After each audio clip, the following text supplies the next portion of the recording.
Ya, terima kasih Dr. Yogi. Mohon maaf tadi ada sedikit kekeliruan dari kami terkait slide. Baik, para hadirin sekalian, untuk bersiap terkait dengan pertanyaan. Sudah ada pertanyaan dari chat ya, Dr. Yogi. Kita yang dari chat terlebih dahulu. Pertanyaan pertama tentang swab rektal untuk screening COVID pada anak. Yang ditanyakan adalah alat dan prosedurnya seperti apa untuk pertanyaan pertama. Untuk pertanyaan yang kedua, hasil dari rapid test 2 kali negatif dan swab test negatif, tetapi hasil foto dinyatakan GGO atau ground glass opacation. Apakah dinyatakan confirm COVID-19 atau bagaimana? Dua pertanyaan dulu, Dr. Yogi. Baik. Dipersilakan. Terima kasih. Iya, terima kasih Bu Moderator. Jadi untuk pertanyaan pertama mengenai swab rektal, memang untuk swab rektal memang belum semua lab itu mau mengerjakan ya. Jadi bahkan di tempat kami setelah kami tunjukkan literaturnya dan setelah ada pasien yang ternyata konfirmasi positif dari rektal, baru bersedia untuk mengerjakan ya. Swab rektal prinsipnya alatnya sama dengan alat yang digunakan untuk swab nasofaring atau orofaring, yaitu dengan swab dari Dacron. Itu dimasukkan melalui anus, kemudian masuk ke daerah rektum. Itu cukup dilakukan swab seperti gerakan seperti memutar ya, antara 5 sampai 10 kali. Setelah itu tinggal ditarik keluar dan diperlakukan sama seperti swab orofaring nasofaring, masukkan ke dalam VTM gitu ya, ke dalam viral transfer media. Jadi bahkan sebenarnya tekniknya lebih mudah untuk swab rektal. Kemudian tapi yang penting adalah koordinasi dengan laboratorium yang akan mengerjakan gitu ya. Pada saat awal kami mengerjakan swab rektal atau misalnya PCR dari LCS, itu beberapa laboratorium menolak gitu ya, karena RSCM awalnya belum punya lab, kita hanya mengirim ke Eijkman, Labkesda atau mikrobiologi. Tapi setelah ternyata banyak literatur yang menunjukkan kalau ternyata bisa positif dari LCS, bisa positif dari feses atau rektal, bisa positif dari bal, maka mereka mulai terbuka dan mulai bisa menerima.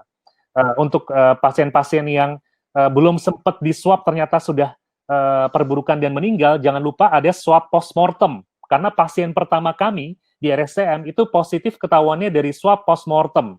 Jadi pasien sudah meninggal, kita ambil dari ETT, jadi menggunakan suction ya, kita masukkan suction sampai ke dalam, kemudian kita ambil suction itu, setelah itu kita potong-potong, masukkan ke dalam NaCl steril, dikirim ke lab. Atau kalau udah terpasang ETT, karena pasien sudah meninggal, ETT kita lepas, kemudian ujung distalnya kita potong, kita masukkan ke NaCl steril, dikirim ke lab. Maka itu bisa digunakan untuk pemeriksaan PCR. Itu. Mungkin itu yang untuk masalah swab ya. Mohon maaf, pertanyaan kedua tadi mengenai kasus yang 2 kali rapid test negatif ya, di swab 1 kali negatif, tapi dari ronsen ada gambaran GGO. Nah, jadi gini, ada kesalahpahaman mengenai ronsen ataupun CT scan. Ground glass opacity itu DD-nya banyak sekali gitu. Jadi bukan cuma COVID-19 saja, bahkan keganasan itu misalnya ada metastase ke paru dan sebagainya, itu bisa saja gambarannya ground glass opacity. Jadi kedudukan GGO itu sama dengan rapid test. Kalau menurut saya ini sebenarnya screening gitu ya. Jadi bukan itu yang menentukan pasien ini dia positif atau tidak. Tapi memang kita harus tahu positivity rate itu sangat tergantung dari teknik pengambilan dari sampel yang diambil. Kalau sampel dari orofaring atau nasofaring itu hanya sekitar 62% positif ya. Jadi dari 100 pasien yang memang betul-betul confirm ya, dia memang COVID-19, diambil swab orofaring atau nasofaring, ternyata cuma 62 yang positif. Sisanya 30 sekian itu dia false negatif. Itulah alasannya kenapa kita harus mengulang. Jadi harus diulang swabnya. Ada yang mengulang misalnya di hari kedua, ada yang mengulang di hari ke-7, ada yang mengulang di hari ke-14. Jadi untuk mendapatkan data yang adekuat. Untuk sampel yang paling baik dari mana? Yang paling baik adalah dari BAL, dari bronchoalveolar lavage. Jadi kalau pasien kita di bronkoskopi, maka jangan lupa minta BAL-nya itu untuk dikirimkan, karena positivity rate-nya itu bisa sampai 92%. Jadi di atas 90% kalau dari BAL, jadi dari bawah. Artinya apa? Kalau pasien di ICU sudah on ventilator, maka permintaannya bukan swab ya. Karena kalau dari swab kan cuma dari orofaring, nasofaring. Kalau sudah terpasang ETT, ambil dari saluran nafas sebelah bawah. Itu lebih mendapatkan hasil positif yang lebih baik. Jadi false negatifnya lebih sedikit. Begitu. Mudah-mudahan terjawab. Jawabannya sangat detail sekali ya Dok. Terima kasih untuk jawabannya. Mudah-mudahan yang bertanya bisa menyimak tadi jawabannya. Masih ada pertanyaan lagi nih Dok secara live. Ada pertanyaan dari Nurse Imelda. Nah, untuk peserta ada Nurse Imelda.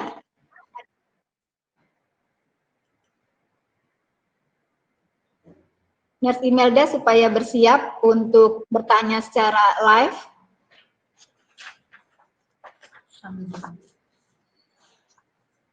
Mungkin sambil menunggu ada satu pertanyaan lagi nih Dok, terkait dengan bayi. Tadi nih ada lagi, apakah bayi harus dilakukan pemeriksaan swab juga nih melalui rektal? Untuk bayi? Ya, baik, untuk bayi. Jadi sebenarnya standarnya saat ini tetap swab-nya adalah swab orofaring atau nasofaring. Itu yang menjadi standar. Tapi beberapa pasien yang ada gejala saluran cerna, ya, ada gejala saluran cerna, atau dari perjalanan klinisnya yang perburukan sangat cepat, kemudian ada limfopenia, neutrofil tuh limfosit rasionya di atas 5,8, procalcitoninnya tinggi, CRP tinggi ya. Jadi kita sangat curiga, ini kok sesuai dengan COVID, tapi kok negatif terus, maka kita bisa mintakan swab rektal, gitu. Jadi memang bukan semua pasien kemudian kita lakukan swab rektal, bukan begitu. Nah, tapi memang penting untuk diingat, kalau feses itu juga merupakan media transmisi yang sangat baik ya, terutama pada populasi anak. Jadi ada penelitian yang menyebutkan kalau viral shedding itu jadi si virus itu kan dia akan terus bereplikasi dan menyebar gitu ya, melalui feses pada anak itu bisa lebih dari 4 minggu gitu. Makanya kita concern banget dengan daycare yang dibuka, PAUD yang dibuka. Kalau anak-anak ini ternyata ada yang dia positif, sementara masih pakai pampers atau dia belum bisa melakukan pembersihan di cebok di segala macam dengan baik, maka resiko viral shedding lewat feses ini besar gitu. Jadi bisa menularkan lewat feses. Jadi memang hati-hati kalau merawat pasien-pasien dengan PDP atau COVID-19 terkonfirmasi, bukan cuma dari respiratory-nya, tapi dari fesesnya pun kita harus hati-hati. Viral shedding-nya bisa memanjang sampai lebih dari 4 minggu dari awal gejala. Gitu. Oke, sudah cukup jelas Dok jawabannya. Kami buka sesi tanya-jawab secara live kepada Nurse Imelda, sudah bersiap?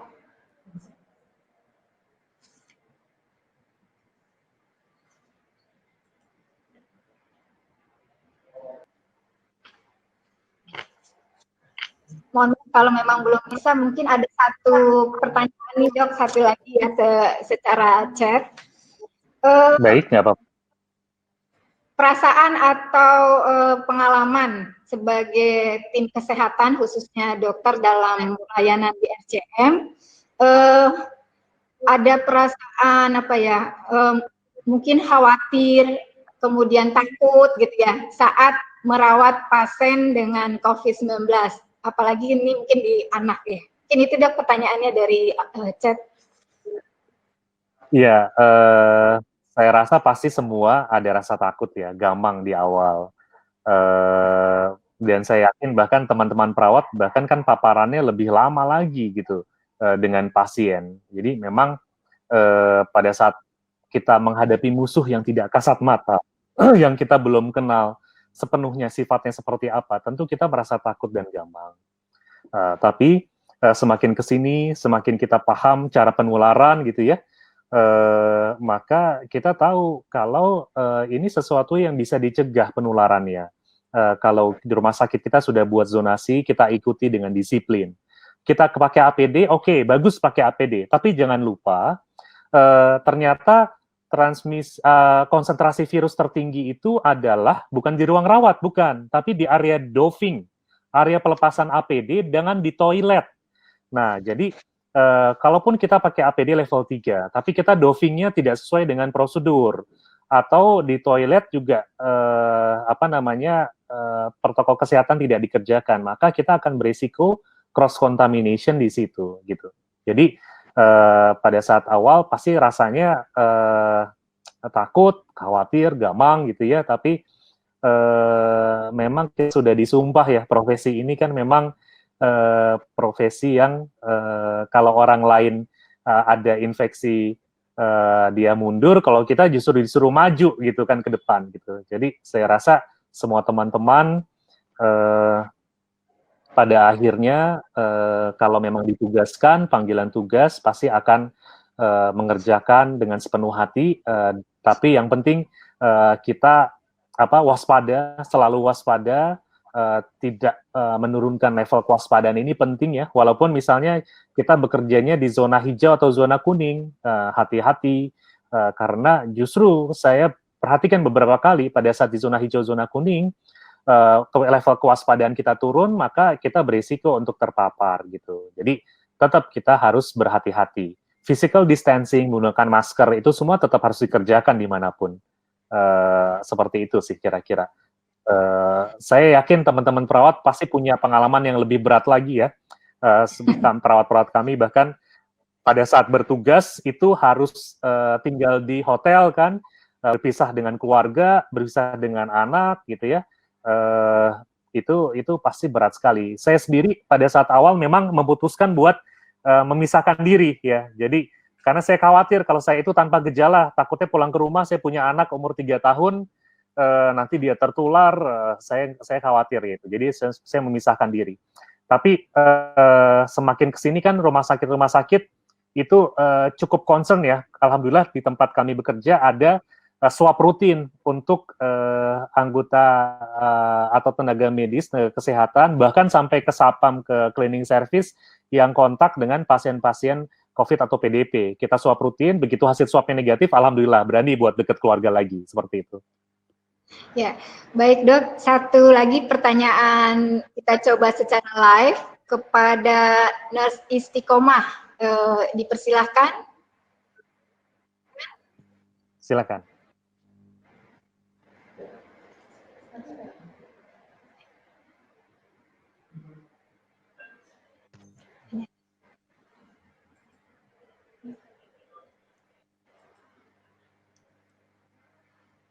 Untuk host, apa bisa dibantu dulu untuk masuk?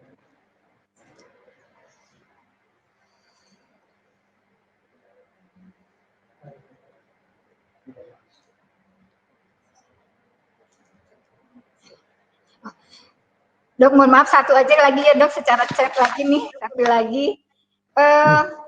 Kalau misalnya keluarga menolak, padahal anak harus dirawat gitu ya, bagaimana nih Dok upaya penjelasan yang diberikan kepada keluarga?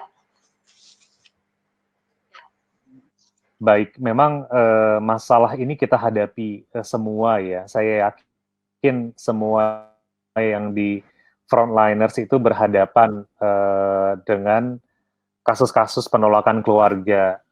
Dan ternyata setelah beberapa kali kami berusaha untuk menggali, ketakutan terbesar mereka adalah stigma dari masyarakat ya. Stigma masyarakat, kalau misalnya ternyata dia positif, maka dia akan dikucilkan oleh lingkungan sekitarnya.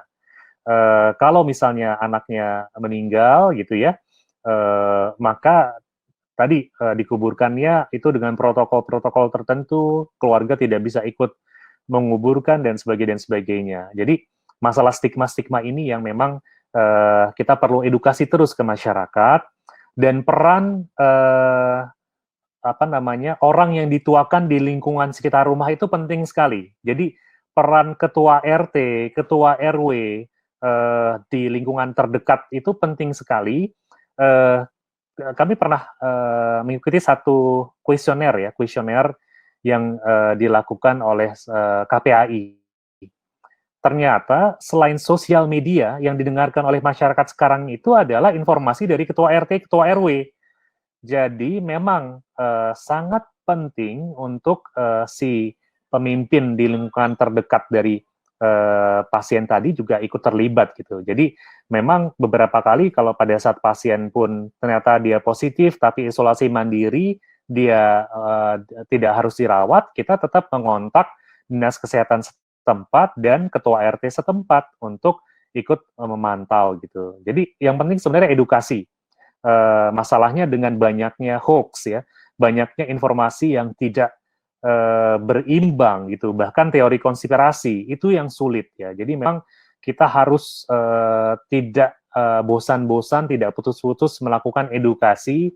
Kalau segala upaya yang dikerjakan ini adalah untuk melindungi populasi secara keseluruhan gitu. Memang tidak semua PDP akhirnya menjadi confirm, tapi kalau ternyata dia confirm dan kita tidak melakukan protokol yang seharusnya, betapa banyak orang-orang yang nanti akan tertular, berisiko menularkan, dan dari sebagian itu akan ada yang berat dan harus dirawat gitu. Jadi kita harus sampaikan the bigger picture. Dan kalau memang mentok, maka disinilah peran dari Komite Etik dan Hukum dari rumah sakit untuk ikut turun serta. Karena yang undang-undang berlaku adalah undang-undang wabah. Dan ada undang-undangnya, barang siapa melakukan tindakan-tindakan yang menghalang-halangi upaya pencegahan penyebarluasan wabah, maka dia ada ancaman pidana seperti itu. Tapi tentu itu adalah amunisi terakhir ya. Sebelumnya kita tetap lakukan pendekatan secara personal dan tonjolkan empati kita. Mungkin seperti itu.